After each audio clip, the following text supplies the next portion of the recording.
अभिनय, आप सबका अभिनय मैं इस पे स्वागत करता हूँ। कैसे हैं आप? उम्मीद करता हूँ अच्छे होंगे। आज की क्लास में हम पढ़ने वाले हैं हाइट एंड डिस्टेंस। काफ़ी दिन हो गए, मतलब काफ़ी क्या, शायद हमने हाइट एंड डिस्टेंस अपने अभिनय मैथ चैनल पे पढ़ा ही नहीं। तो हम इसे बहुत बेहतरीन तरीके से पढ़ेंगे, एक बहुत खूबसूरत अंदाज में पढ़ेंगे, जहाँ हर चीज़ बारीक और मोटी सब कुछ मैं आपको बताऊंगा। उससे पहले आप कंफर्म करेंगे कि आपको आवाज़ ठीक आ रही है, सब कुछ ठीक चल रहा है। और 2 दिनों से चाहने के बाद भी क्लास नहीं हो पा रही थी, इंटरनेट इशू, एक दिन कुछ और जरूरी काम आ गया घर में रहने के साथ। सबसे बड़ी चीज यही है ऑनलाइन एजुकेटर होने का नुकसान, कि आप घर में रहते हो सुबह शाम तक। सबको लगता है कि आप कोई काम ही नहीं करते हो, आपको एकदम ऐसे ठलुआ टाइप ट्रीट किया जाता है। आप ऐसे समझ लीजिए कि जैसे आपको घर में ट्रीट किया जाता है उससे थोड़ा सा कम मान लीजिए मुझे किया जाता है कि अरे घर में रहते हो। घर में रहने के साथ साथ क्या लगता ही नहीं लोगों को कि हम काम कर रहे हैं। क्लास ले, अरे ठीक है क्या हो गया, अरे 2 मिनट बाद ले लेना।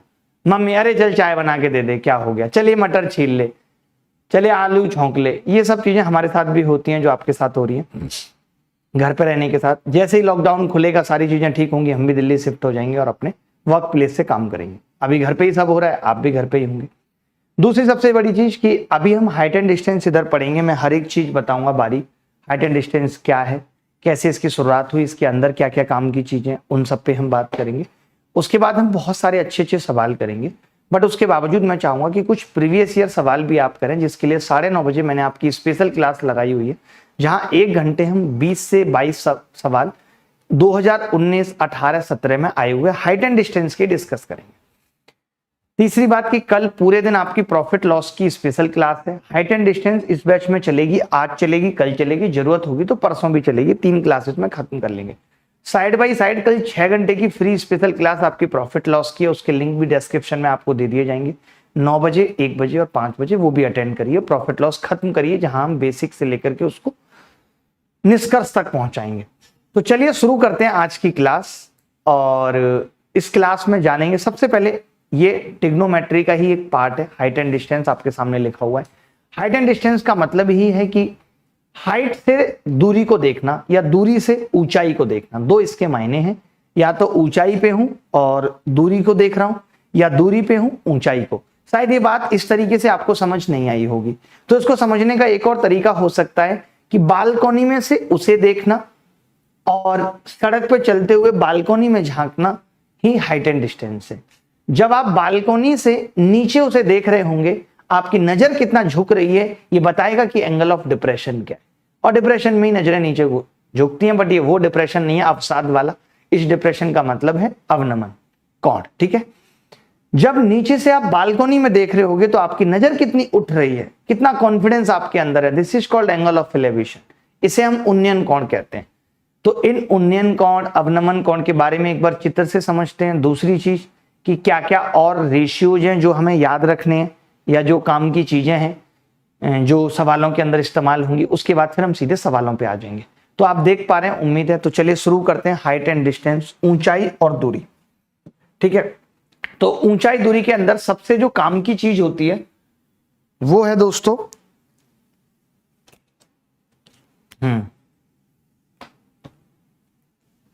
ऊंचाई दूरी। एक सेकंड।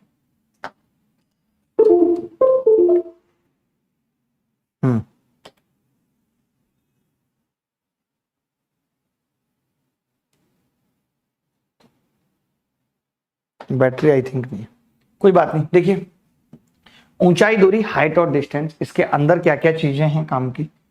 सबसे पहले एंगल ऑफ एलिवेशन क्या होता है, उन्नयन कोण क्या होता है। तो मैंने अभी आपको बताया कि जी उन्नयन कोण होता है कि अगर हमारा ऑब्जेक्ट यहां पर है, देखिए सबके अपने अपने जीवन में ऑब्जेक्ट है, आपका ऑब्जेक्ट कुछ और है, ऐसे सबके अपने अपने जीवन में ऑब्जेक्ट हैं। तो अगर ऑब्जेक्ट हमारा वहां है और हमारी आंख यहां पर है, ये हमारी आंख है, ऑब्जर्वर जहां खड़ा हुआ है ये हमारी आंख है।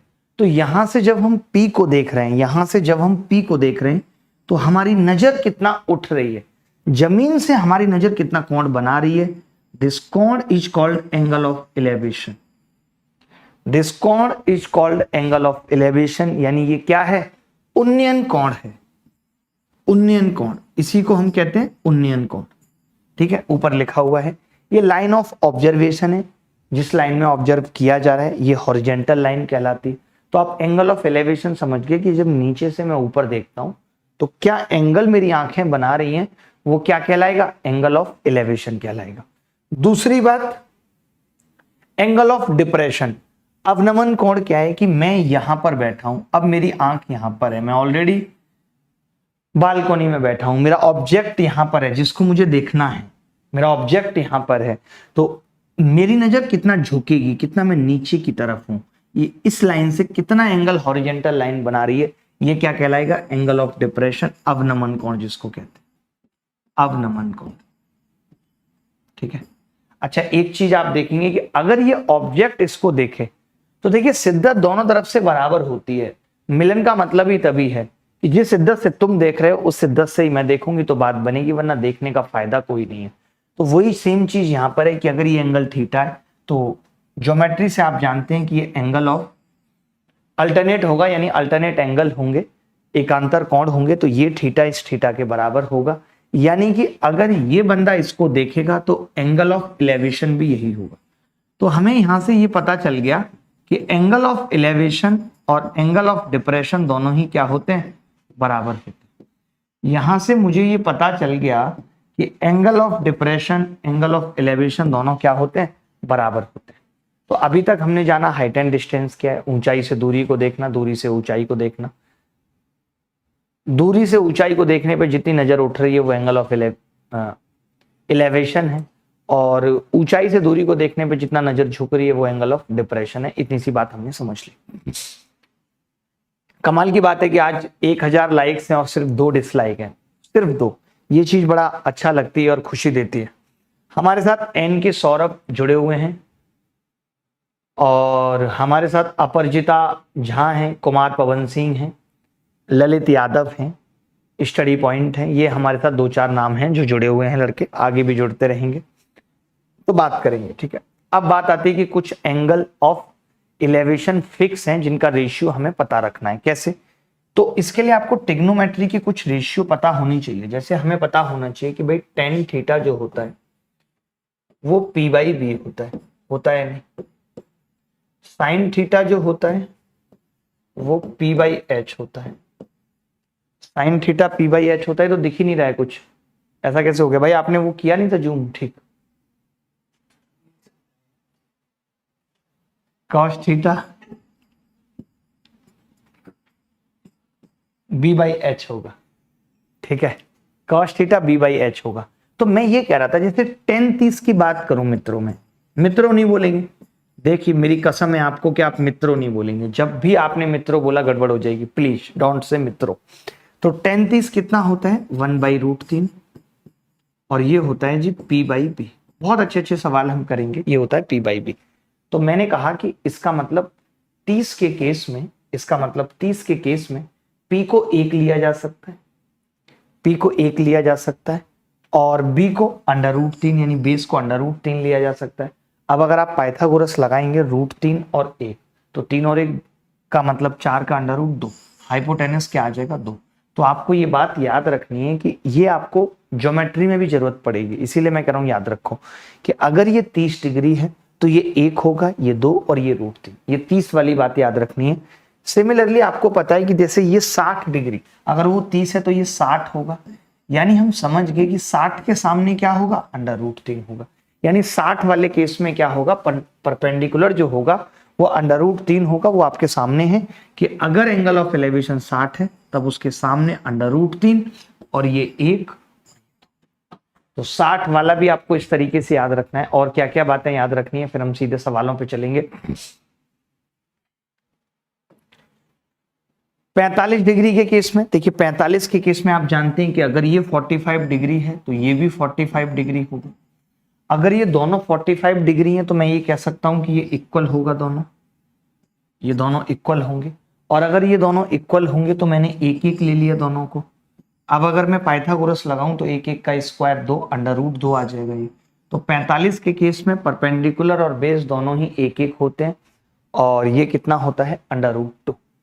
क्लियर है बात? यहां तक किसी बच्चे को डाउट है तो बताओ। अभी तक मैंने क्या बताया मैं आपको बता देता हूं। देखिए अभी तक मैंने बोला हाइट एंड डिस्टेंस आज की क्लास में पढ़ेंगे। एंगल ऑफ एलिवेशन क्या है, ये मैंने आपको बताया एंगल ऑफ एलिवेशन, मैंने कहा नीचे से ऊपर की तरफ देखने पर हमारी नजरें जो उठ रही हैं। फिर मैंने एंगल ऑफ डिप्रेशन बताया, अवनमन कोण बताया क्या होता है। फिर मैंने कहा अगर ये 30 डिग्री है फिक्स है तब क्या होगा। फिर मैंने कहा अगर ये 60 डिग्री है तब क्या होगा। फिर मैंने कहा 45 डिग्री है फिर क्या होगा। अब कुछ और रिजल्ट्स हैं जो हमें समझने हैं, याद रखने हैं, वो मैं बताता हूं। जैसे अगर ये 30 डिग्री है, बड़े ध्यान से ये बात समझनी होगी, मैं पहले ही समझाना इसलिए चाहता हूं ताकि सवाल करने में फिर दिक्कत ना आए।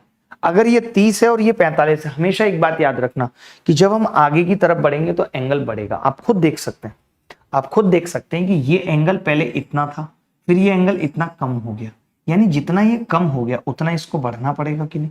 तो हमेशा टावर की तरफ जब भी हम आएंगे तो एंगल क्या होगा, बढ़ेगा, बढ़ता जाएगा। दूर जाएंगे तो एंगल घटता जाएगा। तो अब आप एक चीज देखिए कि अगर ये 45 डिग्री है तो मैं कह सकता हूं कि ये 1 है। अगर ये 45 डिग्री है तो मैं कह सकता हूं कि ये 1 है। अगर ये 45 डिग्री है तो ये 1 है, तब ये 1 है, ठीक है। अगर ये 30 डिग्री है, अब समझना, अगर ये 30 है तो हमने पढ़ा था कि ये 1 होगा और ये पूरा √3 होगा, ये पूरा √3 होगा। तो बचा हुआ कितना होगा, √3 - 1। तो ये मैं सवाल में भी दोबारा समझाऊंगा, बट अभी नॉर्मल से तरीके से समझ लीजिए कि जब 30 और 45 होता है तो हमारी अप्रोच ये होती है, इस तरीके से हम चीजों को देखते हैं। अच्छा, जब ये 45 और 60 हो तो 60 के केस में मैं जानता हूं कि ये √3 होता है और ये 1 होता है। बट 45 के केस में मैं जानता हूं कि ये 1 तो ये भी 1, यानी ये दोनों बराबर होते हैं। तो अगर ये √3 है 45 के केस में, तो हमें ये कहना पड़ेगा कि भैया ये भी √3 होगा, क्योंकि 45 के केस में क्या होता है, परपेंडिकुलर और बेस इक्वल होते हैं। अगर ये दोनों इक्वल हैं, ये √3 है, ये भी √3, तो बचा हुआ कितना होगा, √3 - 1। ये छोटी छोटी सी बातें जो मैं समझा रहा हूं, ये सवाल में अभी प्रयोग आएंगी, आपको अच्छा लगेगा। धीरज कुमार, आज मेरी वाली की शादी हो रही है और इनवाइट किया है। वाह धीरज वाह, जरूर जाइएगा फर्श बिछाने धीरज, और कन्यादान भी लेकर आइएगा, पापा को भी साथ लेके जाइएगा और बताइएगा पापा कि क्या ये अपने घर में भी आ सकती थी, और पापा कह देंगे हाँ हाँ जरूर, तो ठीक है मंडप लगवाया जाए, दूल्हे को यहां से उठवाया जाए। 2 मिनट में सब कुछ सेट कर देंगे पापा आपके, जो खुद कभी नहीं सेट कर पाए। देखो भाई, मतलब आपको नहीं सेट कर पाए कि आपका सिलेक्शन टाइम पे हो जाए, वो सब बातें कर रहा हूं मैं। देखिए ये बहुत काम की बात है कि अगर ये 30 डिग्री है, समझना ये बहुत काम की बात है, सवालों में भी आएगी, और ये 60 है, तो हमने अभी तो इसको इस तरीके से समझा है, आगे सवाल जब आएगा तब और तरीके से भी समझाऊंगा कि अगर ये 60 डिग्री है तो ये √3 और ये 1।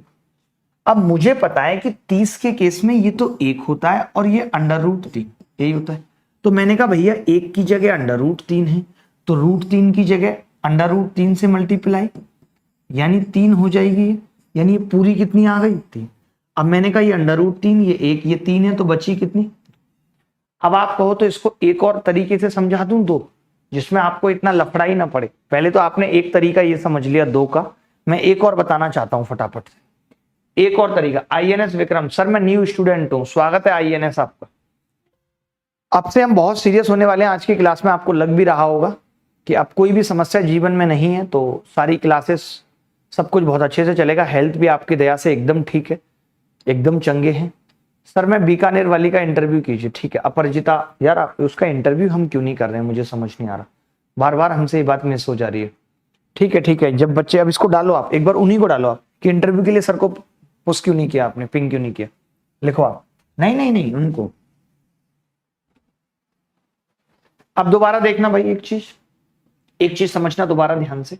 मैं ये कह रहा हूं कि अगर ये 30 है और ये 60, आप एक्सटीरियर एंगल जानते हैं ट्राइंगल का, आप एक्सटीरियर एंगल तो जानते होंगे कि अगर ये एंगल अल्फा है और ये बीटा है, तो ये एंगल क्या होगा, अल्फा प्लस बीटा होगा या नहीं होगा। इसका मतलब कि इस एंगल का और इस एंगल का सम 60 होगा, तो ये 30 होगा या नहीं, बोलो 30 डिग्री होगा या नहीं। अगर ये 60 है, ये √3 है, तो ये 2 होगा। अब आपको पता है ये 30 और ये 30, यानी कि ये दोनों बराबर हो गए। ये 30 और वो 30 दोनों बराबर हो गए। इसका मतलब क्या है कि ये 2 तो ये भी 2 होगा, ये भी 2 होगा, बात खत्म हो गई। इस तरीके से भी हम इसको निकाल सकते थे। चलिए अब हम सवालों पे चलेंगे, ज्यादा वक्त हमारे पास नहीं है। इस बात को समझ लीजिए, 15 डिग्री वाला इसको भी इस तरीके से समझा देता हूं मैं आपको कि भैया अगर ये 15 है और ये 30, इसका मतलब भी क्या हुआ कि अगर इसका और इसका सम 30 होगा, वो 15 है तो ये भी 15 डिग्री होगा, ये भी 15 डिग्री होगा। अगर वो 15 है, ये √3 और ये 1 तो ये 2 होगा। अगर ये 15 है तो ये 2 तो ये भी 2 होगा, ये भी 2 होगा। होगा या नहीं? अगर ये दोनों 2 हो गए तो बस यही 2 निकालना था और करना ही क्या था, कुछ भी नहीं। तो ये चीज भी आपको समझ आ गई होगी। एक भाई कह रहे हैं कि सर क्या किसी लड़की ने आपको प्रीपोज किया है? प्रीपोन्ड किया है भाई। प्रीपोज तो कुछ वर्ड ही नहीं होता, प्रीपोज लिख रहे हैं भाई सब। अंकित वानी, तभी तो इनका खुद का कुछ नहीं हुआ, क्योंकि इनको पता ही नहीं सही वर्ड क्या है। बहुत बढ़िया भाई, आप बहुत बढ़िया कर रहे हो। चलिए अब सवालों पे आ जाइए, फालतू की बात हमें चाहिए नहीं। पहला खूबसूरत सवाल आपकी कॉपी के सामने आ गया है। जो बच्चा इस सवाल को सबसे जल्दी बताएगा, आसान सवालों से शुरुआत कर रहे हैं, बहुत आसान भी नहीं, बहुत कठिन भी नहीं, नॉर्मल सवाल अभी ले रहे हैं। सवाल में पढ़ देता हूं। सर आपको आगरा से प्रणाम। ठीक है, थैंक यू भाई, थैंक यू वेरी मच दोस्त। ये कह रहा है person of height 2 metre wants to get a fruit which is on a pole of height 11/3 metre. If we stand at a distance of 5/√3 meters from the foot of the pole, then find the angle at which he should throw the stone so that it hurts the fruit. ऊंचाई 2 metre का व्यक्ति एक फल प्राप्त करना चाहता है जो ऊंचाई 11/3 मीटर के खंबे पर हो। यदि वह खंबे के पास से 5/√3 मीटर की दूरी पर खड़ा है तो उस कोण को ढूंढो जिस पर उसे पत्थर फेंकना चाहिए ताकि यह फल को हिट करे। तो कर सकते हो फल को हिट।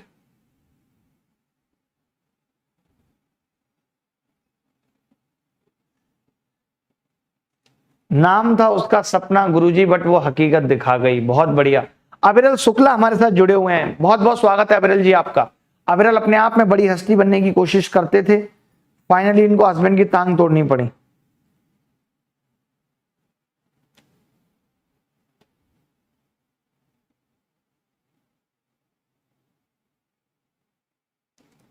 चलिए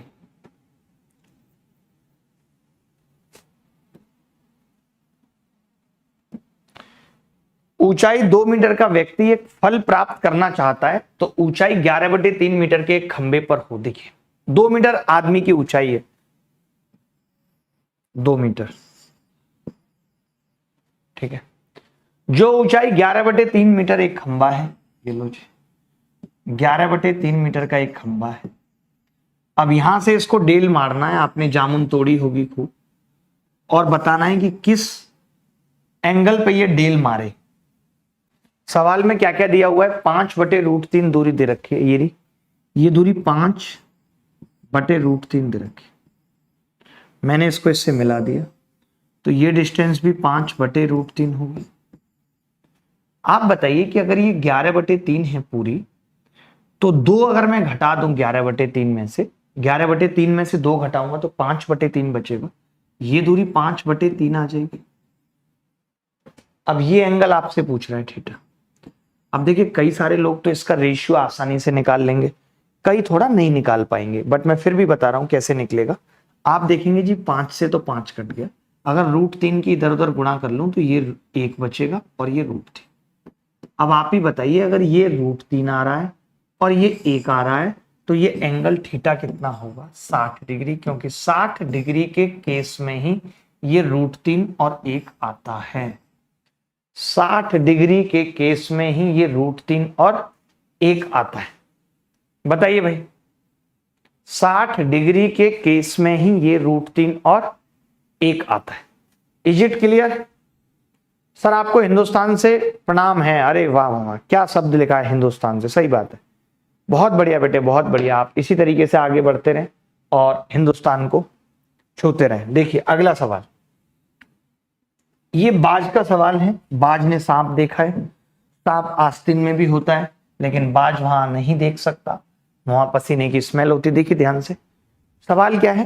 from the top of A tower an eagle saw a snake on the ground. मैं हिंदी में पढ़ता हूँ, इंग्लिश क्या है हमारे लिए नॉर्मल लैंग्वेज है, अक्सर पढ़ते रहते हैं तो ज्यादा फर्क नहीं पड़ता। इंग्लिश हमें बोरियत हो गई है, हमेशा से बचपन से नर्सरी क्लास से लेकर के ग्रेजुएशन तक सब कुछ इंग्लिश में रहा, कनाडा में हायर स्टडीज हुई, शुरुआती हायर स्टडीज से हुई। मैं पहला ऐसा एक आदमी हूं जिसने बिना ग्रेजुएशन के एमबीए कर लिया, मास्टर ऑफ बकवास इन एडमिनिस्ट्रेशन। देखिए, एक टावर के ऊपर से एक बाज ने 60 डिग्री के अवनमन कोण पर जमीन पर एक सांप को देखा। सांप टावर के पास से 100 मीटर दूर है। यदि बाज सांप को पकड़ने के लिए 72 की स्पीड से दौड़ रहा है तो बाज द्वारा सांप को पकड़ने में लगने वाला समय बताइए। कौन बच्चा बताएगा ये समय?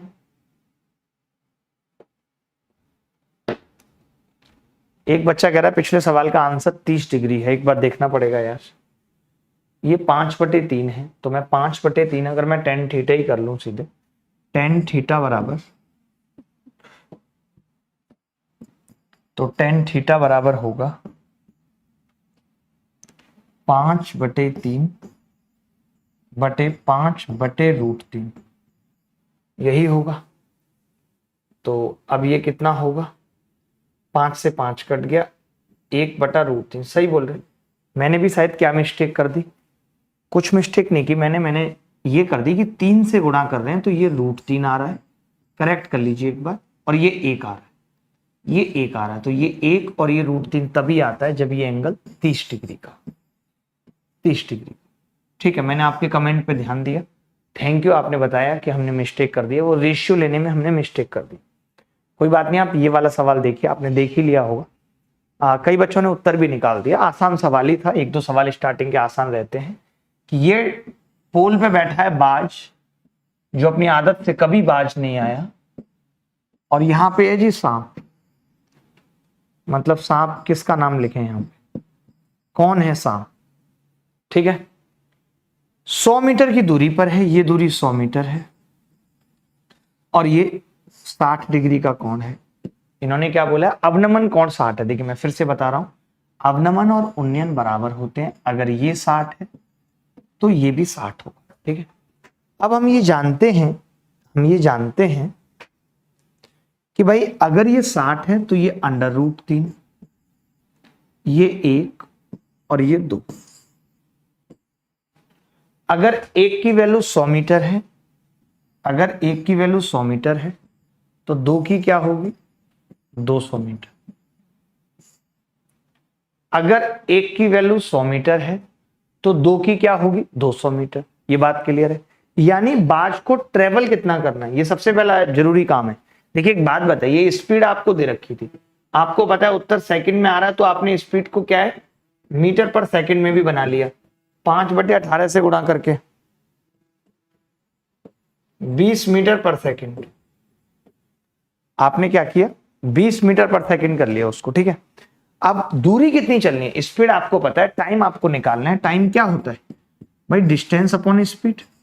अब डिस्टेंस हमें 200 मीटर चलनी है और स्पीड 20 मीटर पर सेकंड है, तो टाइम क्या लगेगा? 10 सेकंड लगेगा। यही करेक्ट आंसर, यही करेक्ट आंसर है, 10 सेकंड। सब बच्चों का आ गया था, कोई बड़ी बात नहीं है। कैसे थककर पढ़ना छोड़ दूं, ना जाने किसका किसका हौसला हूं मैं। वो भी कहती है अपने भाई से, तेरे जीजाजी की जॉब लगेगी तो तुझे बेल्ट आएगी। देख रहे हो कितने आगे की सोच रहा है। वो भी कहती है कि तेरी जॉब लगेगी, तेरे जीजाजी की जॉब लगेगी। कई लड़के ना इस तरीके के होते हैं, मतलब जैसे उनका किसी से भी हो गया तो अब उधर से रिस्पॉन्ड भी मिल रहा है, तो ऐसे बहाने बहाने से बोलेंगे, अरे आज तो मम्मी कह रही थी कि ये साड़ी तो मैं अपनी बहू को दूंगी, तो मुझे तभी तुम्हारा ना ख्याल आ गया। मैंने कहा हाँ, तुम पे तो ये साड़ी बड़ी अच्छी लगेगी। अपने मन से ही बातें बनाएंगे। ऐसी महिला, पापा तो हमेशा कहते हैं मेरे तो दामाद और बेटे एक जैसे रहेंगे, मेरे तो दामाद और बेटे एक जैसे रहेंगे, रहना वहना कुछ है नहीं खाक। मैं आपको बता दूं, ये सब बातें ख्यालों में और ख्याली पुलावों में अच्छी लग रही हैं, इसके अलावा कुछ नहीं है खेल। आज तो ना छोटी बहन कह रही थी, यार मेरी भी बात कराना जीजा जी से। जीजा जी हो गए फूल के लट्टू, पूरा मोहल्ला जीजा जी कर रहा है। ऊपर से इनकम टैक्स में नौकरी लग गई, तब तो फिर कहने ही क्या है। तब तो भाई साहब ससुराल जा रहे हैं तो छोटी छोटी सालियां झांक रही हैं अपने अपने झरोकों से, जीजा जी आए हैं, जीजा जी। मोहल्ले के लड़के जमीन पे नहीं बैठ रहे भाई साहब जीजा के सामने, इनकम टैक्स में कब किसकी रेट मार दे पता थोड़ी है। क्यों जी भाई साहब? अरे इनकम टैक्स में लड़कों को तो लगता है गांव के कहीं जेब ना चेक कर ले कि 10 रुपए कहां से है, इस पर टैक्स दिया कि नहीं। आगे बढ़ते हैं, अगला सवाल लेते हैं। बहुत प्यारा सवाल है ये,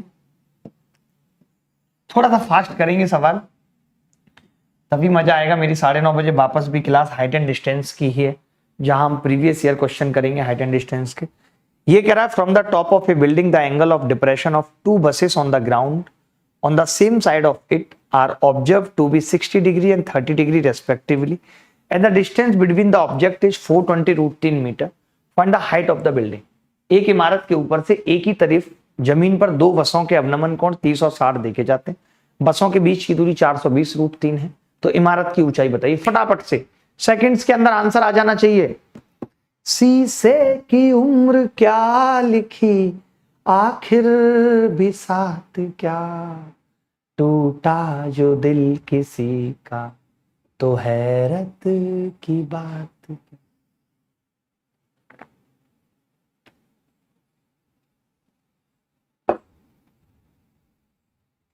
वो क्वालिटी कैमरे में नहीं आ रही है 1080p। मैंने आपको स्पेशली कहा था कि आप यही मैसेज लिखो उनको कि 1080p नहीं आ रहा, एक वीडियो का लिंक भेज के, बट आपने ध्यान ही नहीं दिया मेरी बात पे। दिखाओ फिर मैसेज कहां किया है। इंस्टाग्राम की रील से फुर्सत हो तब तो मैसेज होगा। ये भाई साहब भी हैं, भाई साहब इंस्टाग्राम पे ये एक्टिव है। मैंने कहा इसके क्या फायदे हैं? कह रहे जी इधर से इन्विटेशन आता है, कहीं मिलने चले जाते हैं कॉफी चाय वगैरह पे, तो देखिए उम्मीद बनी हुई है। मैंने कहा सफलता? बोले अभी तो 2.5 साल में मिली नहीं है, देखो कुछ और आए इंस्टा जैसा जहां अपना भी जुगाड़ बैठे। देखिए दोस्तों, एक इमारत के ऊपर से एक ही तरफ की जमीन पर दो बस हैं। एक इमारत है, जमीन पे दो बस हैं। जहां आपका बस नहीं है वहां बस खत्म हो जाती है, नहीं जहां आपका बस नहीं होता वहां तक बस जाती है। ठीक है, ये नहीं, एक वीडियो का लिंक भेज के उसमें आ ही नहीं रहा है 720p से ऊपर, ये भेजना है। देखिए ये 30 डिग्री, ये 60 डिग्री। आवाज भी सुन पाएंगे कि आवाज में भी कुछ सुधार हो सकता है। 60 डिग्री। अब देखिए अभी मैंने बताई थी आपको ये बात कि अगर ये 30 है ये 60 है तो आपको समझना होगा कि भैया ये भी 30 होगा और ये √3 है, ये 2 है तो ये भी 2 होगी, क्योंकि ये दोनों भुजाएं बराबर होंगी आपस में। क्यों होंगी? क्योंकि किसी भी ट्राइंगल में अगर दो एंगल बराबर है तो उनके सामने की भुजाएं बराबर होती, ये बात आप सब जानते हैं। मैंने कहा कि अगर 2, अब देखिए हमें 2 की तो वैल्यू पता है, हमें पता क्या है, हमें ये चीज पता है जी, ये चीज, यानी हमें 2 की वैल्यू पता है 420√3 है 2 की वैल्यू। अच्छा हमसे पूछ क्या रहा है? इमारत की ऊंचाई यानी √3 की वैल्यू पूछ रहा है, क्या होगी? तो मैंने कहा जी 2 की वैल्यू अगर ये है तो 1 की हो जाएगी 210√3। हमें निकालनी है √3 की, √3 से गुणा होगा, √3 3, 21 तिया 63, 630 मीटर ऊंचाई आ जाएगी इमारत की। मैं समझता हूं कि हर एक बच्चे का उत्तर आ गया था। ओम तिवारी, जागरूक नागरिक, प्रतितोष प्रजापति, धीरज कुमार, सुमित शर्मा, हुज एंटरटेनमेंट भी हैं, धीरज कुमार बहुत बढ़िया है, मनोज रंजन भी हैं। ये कैसा नाम है मनोज रंजन? अगर भाई साहब मैंने इनका जे हटा दिया तो मनोरंजन रह जाएगा सिर्फ, जो ये कर रहे हैं खुद का भी, घर वालों का भी और उनका भी। सर प्रॉब्लम में हूं, नंबर पे मैसेज किया हूं, प्लीज रीड। ओके भाई। सर राहुल भाई की सैलरी कितनी है? राहुल भाई कौन है भाई? मैंने आज तक नहीं देखा किसी राहुल भाई को। आपने चश्मा नहीं पहचाना? वही है जो साफ लगाते हैं। मित्रों, भाई और बहनों, मैंने देखा कि चश्मे पहन के क्या करामात हो सकती है, कुछ अलग हो सकता है क्या? वही सोचने की कोशिश कर रहा हूं मैं कि क्या इससे मुझे देश की अर्थव्यवस्था सही दिशा में जाती हुई दिख रही है चश्मे से? क्या मुझे इस चश्मे को लगाने के बाद देश में बेरोजगारी नहीं दिखती? ये मैं कोशिश कर रहा हूं लगातार देखने की इसको लगा के कि कहीं ऐसा इस चश्मे में फीचर तो नहीं है कि मुझे तेल का दाम 200 रुपए, सरसों के तेल का दाम नहीं दिख रहा हो। देखते हैं। देखिए लगातार मैं एक ही बात आपको कहता रहा हूं और आज फिर कह रहा हूं कि भाई आप तैयारी जितनी मर्जी कर लीजिए, जब तक प्रैक्टिस नहीं करेंगे तब तक कुछ नहीं होगा। और प्रैक्टिस के लिए सबसे जरूरी है मॉक टेस्ट। जब तक मॉक टेस्ट नहीं देंगे तब तक बात बनेगी नहीं, तब तक तैयारी अधूरी है। तो आज ही नीचे दिए गए डिस्क्रिप्शन के लिंक में जाकर के टेक्स्ट बुक पे मॉक टेस्ट दीजिए। और वहां जैसे आप देखते हैं हॉटस्टार पे एक सब्सक्रिप्शन लेने के बाद सब कुछ फ्री हो जाता है, उसी तरीके से टेक्स्ट बुक का पास लेने के बाद सारे मॉक टेस्ट फ्री हो जाते हैं। चाहे आप आरआरबी की तैयारी कर रहे हैं, चाहे आप एसएससी, सीजीएलसी, एचएसएल, सीपीओ, किसी भी चीज की तैयारी कर रहे हैं, 1 साल तक जो भी आप एग्जाम देंगे तो उसके मॉक टेस्ट आपको देने को मिल जाएंगे। और मॉक टेस्ट दें, मॉक टेस्ट का लाभ उठाएं, खुद को इवेलुएट करें, अपनी कमजोरियों को जाने, अपनी वीकनेस पहचानें, फिर उन पे काम करें। जो आपकी स्ट्रेंथ है उसको थोड़ा इग्नोर करें, आगे बढ़े। जब तक तैयारी अधूरी है, जब तक आप खुद को नहीं परखते, परखना बहुत जरूरी है, उसके बाद कमियों को दूर करना बहुत जरूरी है। ठीक है, जल्दी से सवाल देखिए और उत्तर बताइए।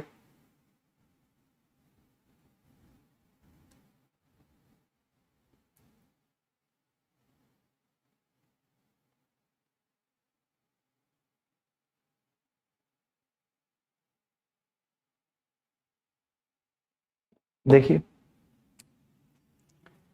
100 मीटर ऊंचे टावर के शीर्ष से 30 डिग्री के अवनमन कोण पे एक कार टावर की ओर बढ़ता हुआ देख रही है। आय हाय, काश कार में अरमान रखे हों हम सबके। 100 मीटर 30 डिग्री के कोण पे है, अवनमन कोण पे कार है। देखिए मैं तो कहूंगा कि ये अवनमन ववनमन छोड़िए, सीधा उन्नयन लिखिए कि 30 अवनमन है तो ये भी 30 होगा। शॉर्टकट है, पहले उसे 30 लिखेंगे फिर इसे 30 लिखेंगे, जरूरत इसी 30 की है, उस 30 का खा कचा डालेंगे हम, कोई मतलब नहीं है। 60 डिग्री, ठीक है जी, ये 60 डिग्री हो गया, वो 30 ये 60 हो गया। इस दौरान कार द्वारा तय की गई दूरी क्या होगी? कार द्वारा तय की गई दूरी क्या होगी ये पूछ रहा है। तो मैंने कहा ये 30 तो ये भी 30। तब आप कहेंगे जी ये √3 है, अजी ये 2 है, ये 2 तो ये भी 2 है। 2 की वैल्यू पूछ रहा है साहब, √3 की ये दे रखी। अगर √3 की वैल्यू 100 मीटर है, बेटा बताओ, √3 की वैल्यू 100 मीटर है तो पहले एक की निकाल लो, एक की क्या होगी 100/√3। 15 सेकंड में बनाइए अपनी, किसी को भी कैसे कैसे ऐड चला रहे हो भाई साहब आप। अब 2 की वैल्यू क्या होगी 200/√3 मीटर। तो 200/√3 इज द करेक्ट आंसर। आगे बढ़ेंगे।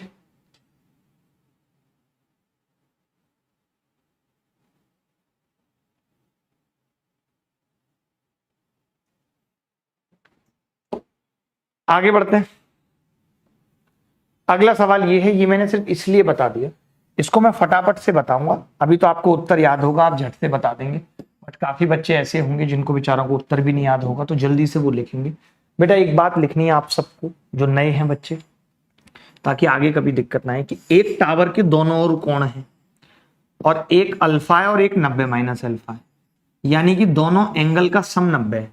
और ये एच है, एक बिंदु ए दूरी पर है, एक बिंदु बी दूरी पर है। या तो ऐसा केस है, या तो ये केस है, या फिर केस दूसरा है, ये एंगल अल्फा है, ये 90 - अल्फा है, ये एच है। पहला वाला बिंदु ए दूरी पर है, दूसरा वाला बिंदु बी दूरी पर है, या फिर ऐसा केस है। दोनों ही केस में अगर ये कहता है कि एक h मीटर ऊंची टावर है और उस टावर के फुट से 2 बिंदु हैं ए और बी दूरी पर, तो h बराबर √AB आपको याद रखना है, कंठस्थ रखना है, सीधे देख के ही उत्तर लगाना है। अब आप देखोगे कि ये 27 और 63 का सम 90 है और दोनों की दूरी ए और बी है, तो h क्या आ जाएगा √AB। ये कंठस्थ रखना है, रट लेना है। आता कैसे मैं बता देता हूं जल्दी से, किसी एक में बता देता हूं। आप बताओ ये 90 - अल्फा है तो ये भी अल्फा हो जाएगा, तो मैं दोनों में tan अल्फा निकाल, पहले वाले ट्राइंगल में tan अल्फा h/a, दूसरे वाले ट्राइंगल में tan अल्फा निकालूंगा तो परपेंडिकुलर b और बेस h हो जाएगा, तो h²ab। और जब h²ab है तो h कितना होगा √ab। फटाफट से स्क्रीनशॉट लोगे, मैं अगले पेज पे बढ़ जाऊंगा।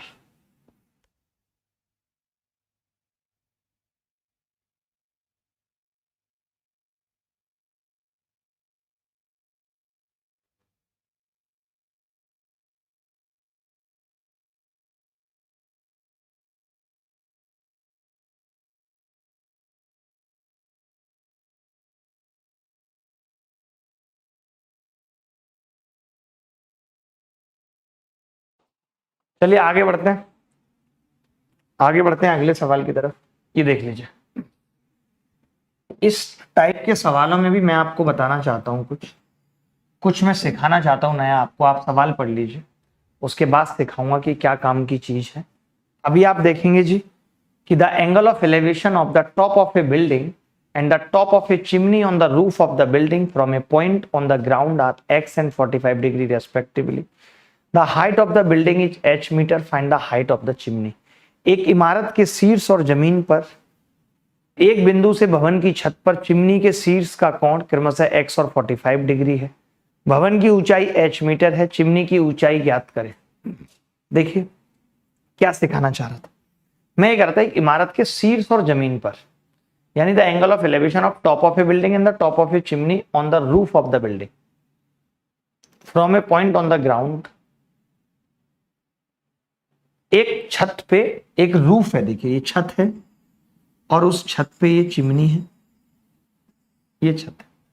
इतनी सी बात समझिए, ये छत है, ये चिमनी है, ठीक है। तो इन्होंने कहा था angle of elevation of top of a building, top वाला एक्स है, और top of a building and the top of A chimney, तो ये एक्स है, ये बिल्डिंग का टॉप है, ये चिमनी का टॉप है, ये 45 डिग्री है। अब इन्होंने कहा भवन की ऊंचाई h है, बिल्डिंग की ऊंचाई h है, ठीक है। तो आपसे पूछ रहा है चिमनी की ऊंचाई बताओ। देखिए एक चीज याद रखना, मैं अभी बड़े प्यार से समझा रहा हूं, कंठस्थ रख लेना, कभी भी हमेशा काम आएगी। कि जैसे मुझे ये पता होना चाहिए कि अगर मैं बेस के अंदर p का भाग दूं तो cot थीटा बचेगा। सब जानते हैं, सब जानते हैं कि नहीं कि b को, तो मैं ये कह रहा हूं कि अगर इस बेस में मैं इस h का भाग दूं तो cot x बचना चाहिए। x एंगल है तो cot x बचना चाहिए। तो मैं इसको कितना लूं, तो आप कहेंगे पहले तो h लो ताकि h कट जाए और cot x। ये आपको डायरेक्ट लिखना आना चाहिए। आपको पता होनी चाहिए कि जब मैं बेस को डिवाइड कर रहा हूं परपेंडिकुलर से तो कॉट आता है, तो सीधे h cot x लिख दूंगा। ये मुझे सीखना है। अगर h नीचे होता और यहां पे लिखना होता तो मैं कहता जी परपेंडिकुलर को बेस से भाग करूंगा तो tan आता है, तो h tan x आ जाता। बात समझ रहे हो कि नहीं? वाओ, ठीक है। तो मैंने कहा ये h cot x है, तो ये पूरा कितना होगा भाई? आपने कहा कि जी अगर 45 डिग्री का एंगल है तो फिर बेस और ये बराबर होंगे, तो ये कितना आ गया? h cot x। लेकिन आपसे तो सवाल में ये चीज पूछिए, तो ये चीज क्या होगी? h cot x में से h घट जाए, h cot x में से h घट जाए। तो ये डायरेक्ट करना मैं आपको सिखाना चाहता हूं। पता नहीं आप इस चीज को, बस सब A to Z quant batch में बच्चे कितने टॉपिक हैं एक बार मुझे कमेंट करके बता देना। मुझे तो नहीं लगता ज्यादा टॉपिक बचे हैं। प्रॉफिट लॉस कल खत्म करा रहा हूं स्पेशल क्लास में, 3 स्पेशल क्लास हैं 2-2 घंटे की। प्रॉफिट लॉस खत्म हो जाएगा भाई, एक बार आज काउंट करना कि क्या क्या टॉपिक रहेंगे, फिर दोबारा से एक और बैच इनके लिए स्टार्ट कर दूंगा थोड़ा हाई लेवल का। इसी में A to Z क्वांट में बचा क्या क्या, जो मैंने कुछ स्पेशल क्लास में भी कराए हैं वो भी देख लेना। सर जल्दी रिपोर्ट करो, यमराज जी जल्दी आइए, कहीं देर ना हो जाए। जल्दी रिपोर्ट करो यमराज जी, जल्दी आइए। यमराज जी हैं क्या कोई? पता नहीं जी यहाँ पे क्या चलता है यमराज का, हमें तो ज्यादा कुछ सीन पता नहीं है, हम तो बड़े नॉर्मल से आदमी हैं। बड़ा प्यारा सवाल है, इसको कर लीजिए एक बार। कुछ प्यारे सवाल भी तो करने होंगे। ऑन द हॉरिजेंटल प्लेन, मैं सवाल पढ़ रहा हूं आप देख लीजिए। On the horizontal plane there is a vertical tower with flagpole on its top at a point 12 meter away from the foot of the tower. The angles of elevation of the top and the bottom of the flagpole are 60 degree and 30 degree respectively. Find the difference between the tower and the height of the flagpole. क्षैतिज तल पर एक ऊर्ध्वाधर tower है, लिख लेते हैं जी, जिसके शीर्ष पर एक फ्लैगपोल है। एक टावर है, टावर बना ली पहले, फिर एक फ्लैग पोल है, झंडा है, झंडा है जी ऊपर, ठीक है। फिर इन्होंने कहा है कि टावर के पास से 12 मीटर की दूरी पर एक बिंदु है, ये 12 मीटर की दूरी पर एक बिंदु है। तो बिंदु पर फ्लैग पोल के शीर्ष और तल के उन्नयन कोण, जैसे इन दोनों का एंगल ऑफ एलिवेशन दे रखा है, इसका भी और इसका। क्या क्या दे रखा है जी? इसका 30 है, 30 है, और इसका ऊपर 60 है। बड़ा है, कॉमन सेंस है। अब मैं एक चीज कह रहा हूं कि अगर मैं इसको 30 मान रहा हूं, तब मैं बोलूंगा कि जी ये 1 होगा और ये √3 होगा। बोलूंगा कि नहीं? 30 के केस में। फिर आपने कहा जी अगर ये 60 है और 60 के केस में हम क्या कहते हैं कि भैया ये 1 है और ये √3, बट आपने पहले ही इसको √3 मान लिया, तो √3 को 3 लेना पड़ेगा। √3 टाइम्स कर दिया आपने √3 की गुणा कर दी। तो इसका मतलब अगर ये 60 है तो ये पूरा कितना होगा जी? 3 हो जाएगा। 3 हो जाएगा नहीं? अब एक बात बताओ, अगर ये पूरा 3 और ये 1, तो ये 2 आ जाएगा फ्लैग पोल। और पता सवाल में क्या है कि टावर और फ्लैग पोल के बीच में अंतर, 2 और 1 के बीच में अंतर कितना होगा? 1 की वैल्यू बता। इस 1 की वैल्यू बतानी है कि 1 बराबर क्या होगा, ये बताना है। 1 बराबर क्या होगा? तो मैंने कहा भाई अगर √3 बराबर 12 है तो 1 बराबर 12/√3 होगा। अगर मैं इसको सॉल्व करूं √3 के ऊपर नीचे गुणा करके, तो ये आ जाएगा जी 4√3। यही इस सवाल का उत्तर, यही इस सवाल का उत्तर है।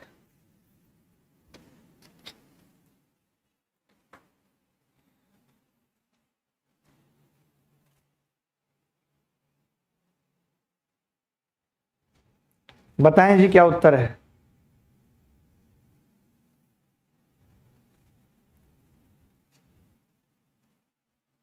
इत्तोरी पे अली अली अली अली।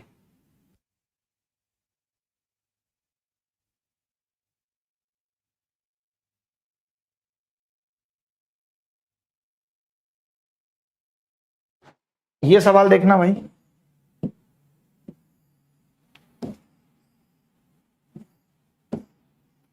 ये सवाल देख।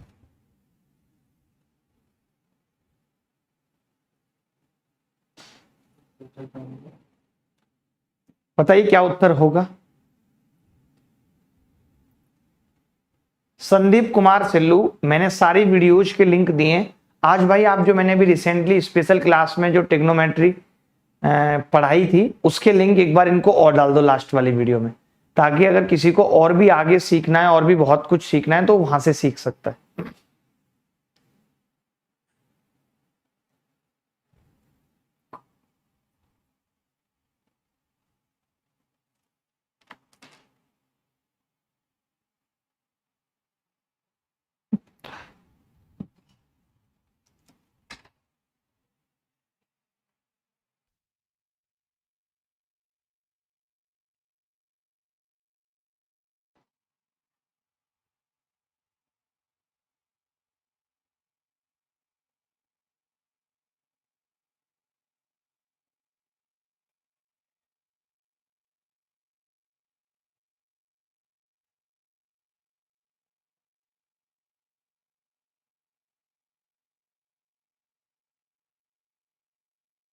देखो,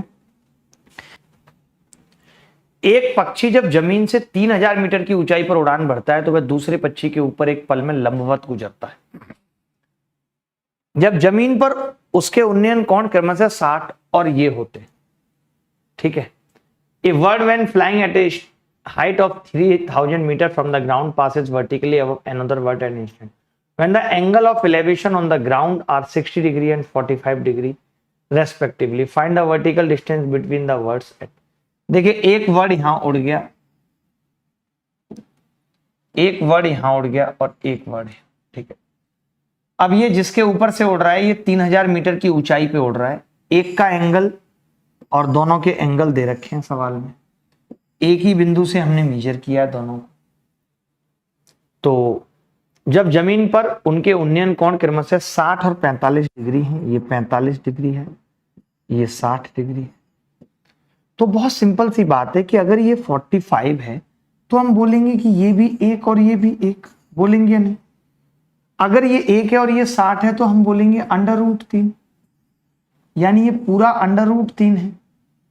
बोलो अब सवाल में क्या पूछा है कि उनके बीच की दूरी बतानी है, यानी ये चीज बतानी है जो √3 - 1 है, ये बतानी। और हमें √3 की वैल्यू दे रखी है सवाल में। मैं आप ही से पूछना चाहता हूं कि अगर √3 की वैल्यू सवाल के अंदर 3000 मीटर दे रखी, तो मैं 1 की वैल्यू कह सकता हूं 1000 और √3 आ जाएगा या नहीं? लेकिन मुझे निकालनी है √3 - 1, तो इसकी वैल्यू आ जाएगी जी 1000 √3 ब्रैकेट में √3 - 1। इस चीज को मैं कह सकता हूं 1000 और ब्रैकेट में √3 3 - 1.732। अगर 3 में से 1.732 जाएगा तो बचेगा कितना? 2.268 268, यानी उत्तर आ जाएगा 2268 मीटर। बहुत अच्छा सवाल था, बहुत अच्छा सवाल था, ये बहुत प्यारा सवाल था जो हमने किया, और मैं समझता हूं कि आपको मजा भी आया होगा करके। बैक टू बैक क्लास होंगी 23 तारीख तक, तो अभी इस बैच की टाइमिंग यही रहेगी 8 बजे। 23 तारीख से मेरा नया बैच आ रहा है, तो एडवांस मैथ्स का ही, तो 8 से 9:30 वो बैच रहेगा। अभी तक मैं फ्री था इस टाइमिंग पे, तो मैं दिन में कर लूंगा आपका ये टाइम।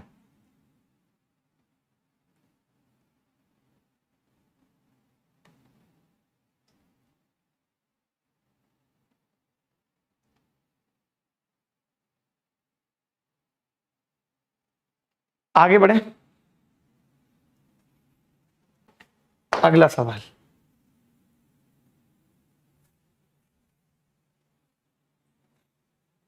देखिए बड़ा प्यारा सा सवाल है, बड़ा लल्लू राम सा सवाल है। कौन देखिए इस सवाल को बताएगा सबसे जल्दी? कौन बताएगा फटाफट से? ए tower standing on a horizontal plane subtend a certain angle at a point 180 meter apart from the tower. On advancing 100 meter towards it, the tower is found to be subtend an angle twice as before. Find the height of the tower. ये बताना है। एक क्षैतिज तल पर खड़ा एक tower से अलग 180 मीटर की दूरी पर एक निश्चित कोण बनाता है। देखिए एक टावर यहां खड़ा है और एक पॉइंट पे ये क्या करता है, 180 मीटर की दूरी पे निश्चित कोण बनाता है। निश्चित कोण बनाता है। इसकी ओर 100 मीटर बढ़ने पर, जब वो टावर की ओर 100 मीटर बढ़ता है, जब वो टावर की ओर 100 मीटर बढ़ता है, तब वो एंगल डबल हो जाता है 2α। आप फिर याद आ रहा होगा कुछ, अगर ये 2α हुआ है, ये अल्फा है, तो ये भी अल्फा होगा, और अगर ये अल्फा है और ये अल्फा है, तो ये 100 है तो ये भी 100 होगी। ये पूरी 180 थी, ये 100 है तो ये 80 होगी। कोरिया का बच्चा भी बता देगा 6 8 10 ट्रिपलेट होता है, तो अगर ये 100 ये 80 तो ये 60 होगा। टावर की ऊंचाई पूछिए 60 मीटर। यही सवाल का उत्तर है। आप में से अगर कोई बच्चा बहुत आसान सवाल भी करना चाहता है, या वो चाहता है कि मुझे केवल CHSL की तैयारी करनी है और मुझे सारे 2010 से लेकर के 2019 तक के पेपर करने हैं, तो मैंने पहले भी बताया था कि एक दिशा पब्लिकेशन की ये इंग्लिश की और मैथ्स की 2 किताबें आती हैं, जिनके अंदर 48 और 44 सेट हैं दिशा पब्लिकेशन की। इसके अंदर सॉल्व्ड पेपर हैं 2010 से लेकर के 2019 के। तो इससे क्या होगा कि आपको इधर उधर वेबसाइट पे या कहीं भी ढूंढना नहीं पड़ेगा। आप डायरेक्ट इन किताबों से, फिजिकल फॉर्म में किताब से पढ़ने की एक अलग ही बात होती है, ये पेपर कर सकते हैं। तो ये किताबें ले सकते हैं, इसका लिंक भी हमने डिस्क्रिप्शन में दे दिया है, वहां से जाकर के। बहुत छोटी छोटी सी किताबें, बहुत सस्ती सी किताबें हैं, ये आप देख सकते हैं अगर आपको जरूरत है प्रीवियस ईयर पेपर्स की। अगला सवाल गुब्बारे पर है और बहुत ही स्टैंडर्ड है इस सवाल का आपकी तरह। तो देखते हैं कि क्या है ये सवाल, एक बार पढ़ेंगे इस सवाल को पूरा। ए spherical balloon of radius r subtends angle 60 degree at the eye of an observer if the angle of elevation of its center is 60 degree and h is the height of the center of the balloon, then which one of the following is correct? त्रिज्या r का एक गोलाकार गुब्बारा 60 degree को एक पर्यवेक्षक की आंख पर बनाता है यदि इसके केंद्र की ऊंचाई का कोण 60 डिग्री है और h गुब्बारे के केंद्र की ऊंचाई है तो निम्नलिखित में से कौन सा सही है? निम्नलिखित में से कौन सा सही है? चन्ना मेरे आ चन्ना मेरे आ किसी और के ना जाए, चन्ना तुम्हारे ही आता रहे बस। देखो ये कह रहा है कि भाई गुब्बारा है जो पर्यवेक्षक की आंख पे, देखिए इसमें दो चीजें हैं, बड़ी बड़े ध्यान से समझना। अगर मैं कहूं कि दीवार मेरी आंख पे कितना कोण बना रही है तो एक लाइन दीवार के टॉप पे जाएगी मेरी आंख से, एक लाइन नीचे जाएगी, ये आएगा।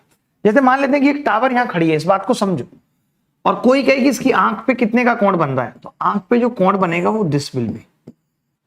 और कोई कहता कि यार यहां से इसका एंगल ऑफ एलिवेशन क्या है, तो भैया एंगल ऑफ एलिवेशन होगा।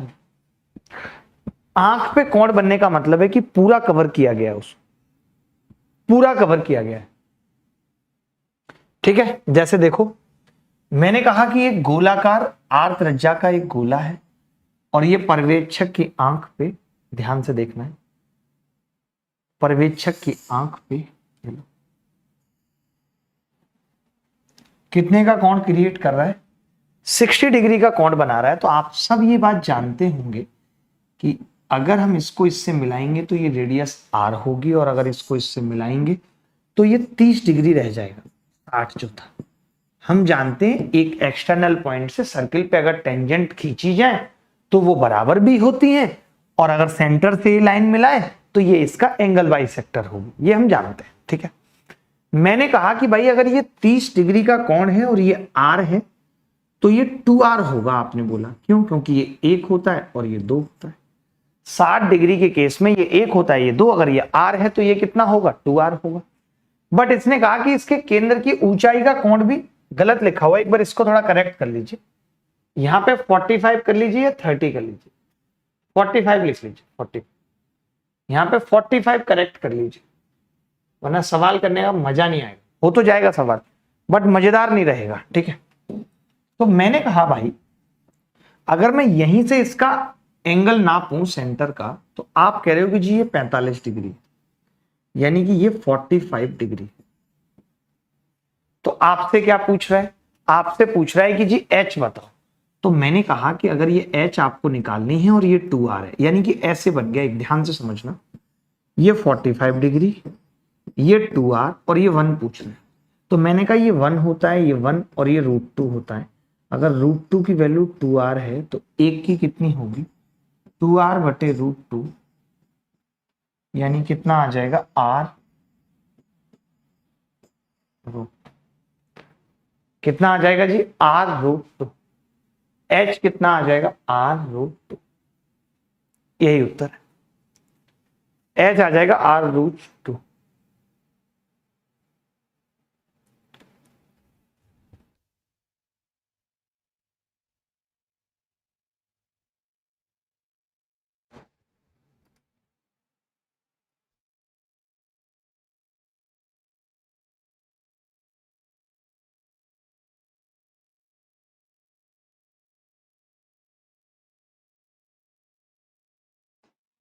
चलिए आगे बढ़ते हैं। ये झील वाला सवाल करना है आपको, ये झील वाला सवाल करना है। हमने काफी कुछ सवाल कवर कर लिए। अच्छा ये तो अभी स्पीड पूछ रहा है, ये आसान सा सवाल है, पहले ये आसान सा सवाल कर लीजिए फिर झील वाला सवाल करेंगे। सवाल क्या है देख लीजिए। The angle of elevation of a vulture from a point on the ground is 60 degree. After 2 minutes flight, उड़ने के बाद, the angle elevation to 30 degree. The vulture is flying at a height of 1500√3। Find the speed of the vulture. Vulture की speed निकालेंगे तो culture पता चलेगा। विवेक कुमार कह रहे हैं कि सर मुझे प्राइस नहीं मिला। प्राइस मिलेगा अभी, अगर आप हाइट एंड डिस्टेंस की क्लास में सवालों के उत्तर बताएंगे तो प्राइस भी मिलेगा।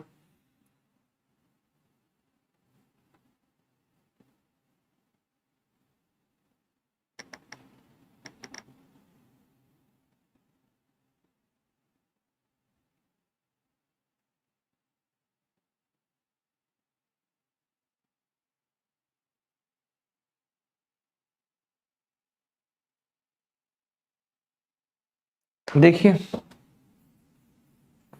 जमीन पर एक बिंदु से एक गिद्ध का उन्नयन कोण 60 डिग्री है।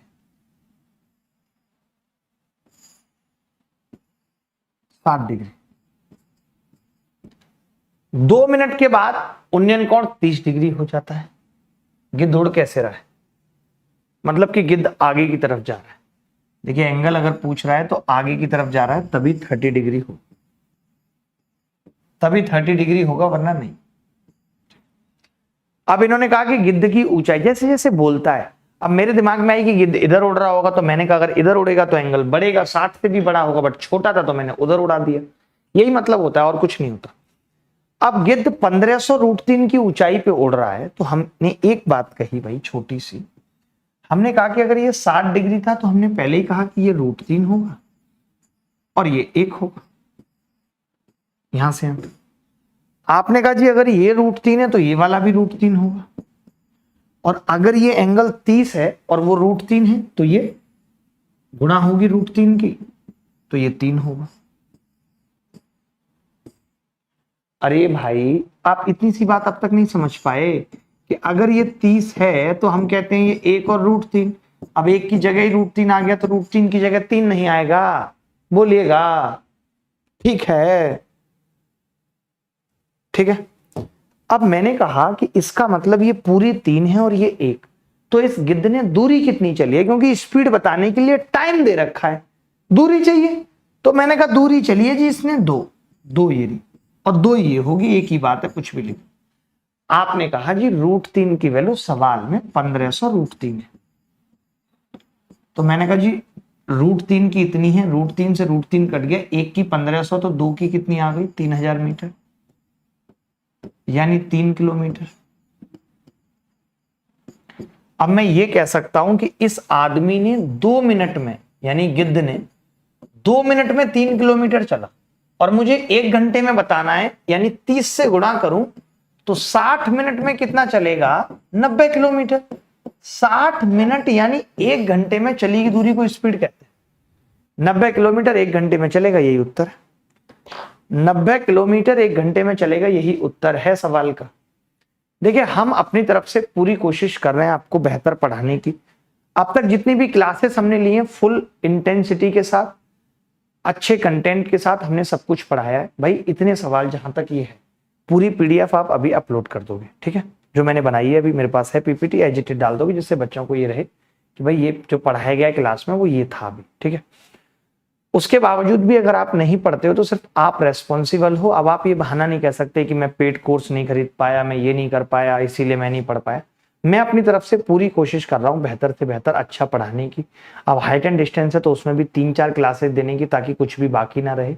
फिर भी आपको कोई कमी लगती है, कुछ और आपकी इच्छा है कि मुझे ऐसे पढ़ना है या ये पढ़ना है, तो आप कमेंट करके बताइए। अभी 9:30 बजे स्पेशल क्लास है, यूट्यूब पे मैं नहीं देख पाता, तो स्पेशल क्लास में आ जाइए, अपनी बात पूछिए, निकलिए। वहां पे हम प्रीवियस ईयर करेंगे, आज हाइट एंड डिस्टेंस का कंप्लीट प्रीवियस ईयर वहां पे हम करेंगे 9:30 बजे अनअकैडमी पे जो स्पेशल क्लास है। लिंक अभी मैंने लगाया हुआ है, कमेंट में पिन किया हुआ है, तो वहां पे मिलेंगे। बहुत अच्छे अच्छे सवाल करेंगे, मजा आएगा आपको सवाल करके। और बाकी कल 8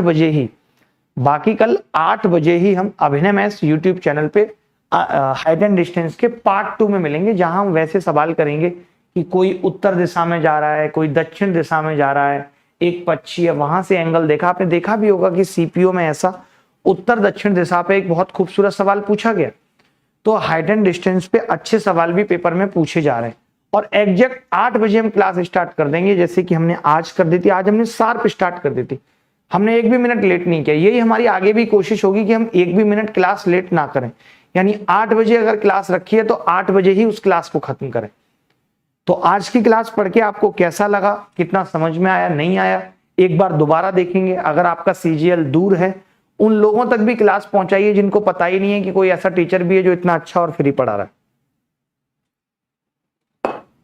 उन लोगों तक भी क्लास पहुंचाइए। तो मुलाकात होगी आपसे, बहुत अच्छा लगा बात करके, पढ़ा के आपको। इसी तरीके से मिलते रहेंगे इसी उत्साह उमंग के साथ। धन्यवाद, थैंक यू वेरी मच। ख्याल रखिए अपना, खुश रहिए, गुड नाइट।